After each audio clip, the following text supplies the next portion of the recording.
It's a warm and windy afternoon out in the bush today. Good afternoon, everyone. Welcome. We're on the other side of Djuma, and the two cheetahs are very happily still around. This makes my heart smile because I haven't seen cheetahs since the three amigos at Amakhala, and I'm very excited to see them here in the Sabi Sands. My name is Tess. Behind the camera is BK. Thank you for joining us. We're in the full sun. It is hot, but luckily the wind is going to keep us cool. It does make it a little challenging though, because the cheetahs have chosen the only patch of shade in the immediate vicinity, or one of the only patches, and there are none for us. So we're going to hope that we survive the heat this afternoon, but for the cheetahs, it will be worth it.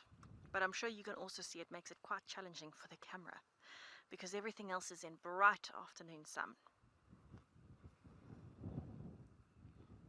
Oh, Mary, I was wondering as well. Finally, my chance to come and see the cheetahs of the Sabi Sands. I'm so happy they've decided to stay. Now, I don't know if they're looking for food, potentially. You can see that one is sitting up, and he is looking around, scanning the clearing. This kind of clearing is perfect for impalas to come through, and even things like steenbok and duiker. I don't know if he's maybe looking for that, but one is looking more relaxed, the other one is looking like he's scouting. They are beautiful young boys. Still quite fluffy on the neck.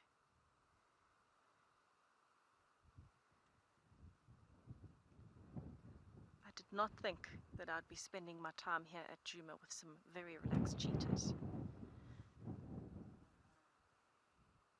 Oh, what did they hear? They're both looking to the right there at the same time.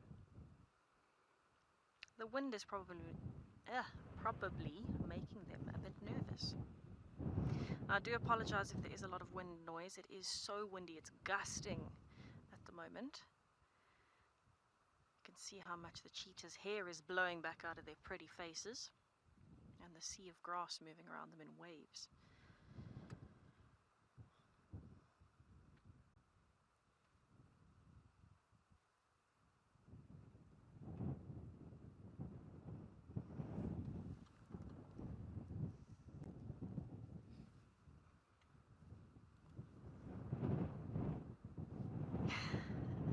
Looking a little bit windswept. Ah, he's down.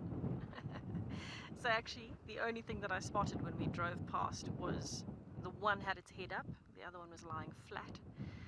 And I just saw the ears in the shade. That shade really helps us spot animals sometimes because they stand out. They're so dark in comparison to all of the bright sun hitting the grass.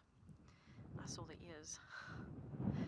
Yay! That's the first time for me personally this year to see one of the wigs, one of the spotted eagle owls that is now sitting on the nest here in the Mulwati, and it's just like a little dugout area where they use as a nesting site year after year.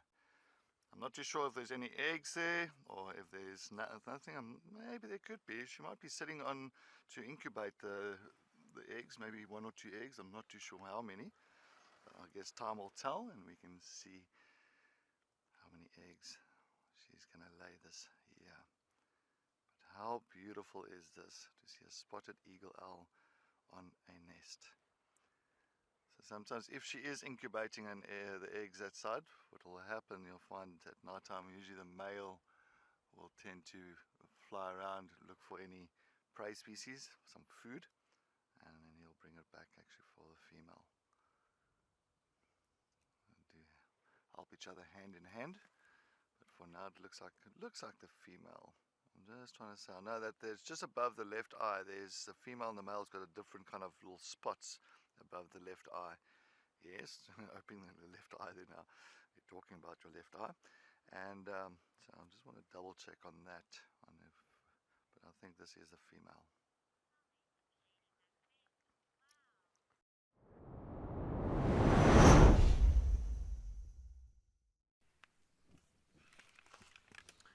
Well, welcome back, everybody, to the Eastern Cape. It's a big male elephant.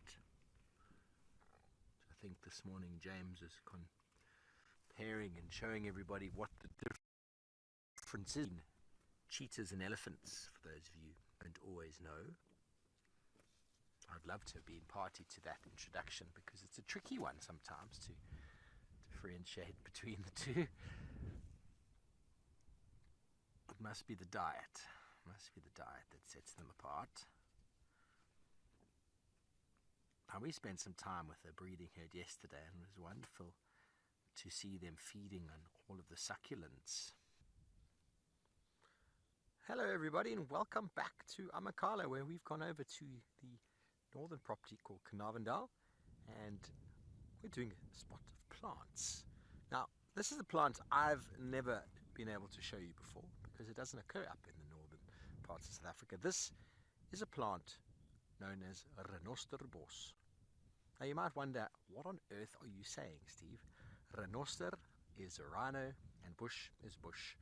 Now the first settlers, the first people who came to the Cape would have been moving through the landscapes, and they would have seen rhinos in these open, vast, grasslandy sort of shrub fynbos areas, and they would have seen the rhino's face inside one of these bushes and gone, oh, it must be a rhino bush. So they named this plant the rhino bush, when in fact it's got nothing to do with a rhino, and it's got nothing to do with even a rhino eating it. It is very indicative of what we call the renoster veld, which in the fynbos biome is the low-lying areas in the fynbos biome where the nutrients are very, very high and there's good grazing. There's less than 5% of renoster veld left intact in South Africa. It has been replaced by agriculture, namely vineyards and wheat, unfortunately. And so this is a plant that dominates actually in overutilized areas, but it is one that is indicative of what we would call the sweet veld in the fynbos. Fynbos up on the slopes is generally very nutrient poor. Fynbos soils are generally very, very poor, and most fynbos plants have got a very good adaptation to fixing nitrogen, creating those nutrients in the soil. Whereas low down in the valleys, more like a shale deposit, where we get lots of the agriculture in the Western Cape, renoster veld used to occur in large amounts, but it has been removed.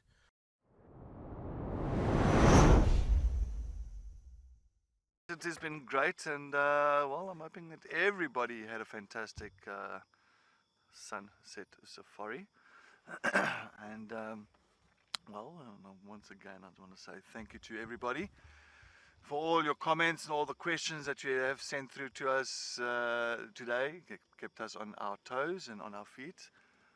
And so I just hear a vehicle here somewhere behind me, and there's another vehicle there. And yes, make sure that you do join us tomorrow morning for our sunrise safari. And I'm hoping we're going to get some more action, more exciting things. But for now, we are just going to enjoy the last bit of these impalas. And we're just going to take a look exactly. Just going to take a look if we can just see who is in front of us here. No. All right. Looks like they are disappearing. Are they? Are they?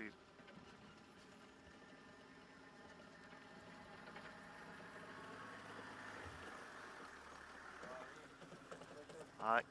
But anyway, from the Wild Earth team, have a wonderful evening. We'll see you tomorrow morning.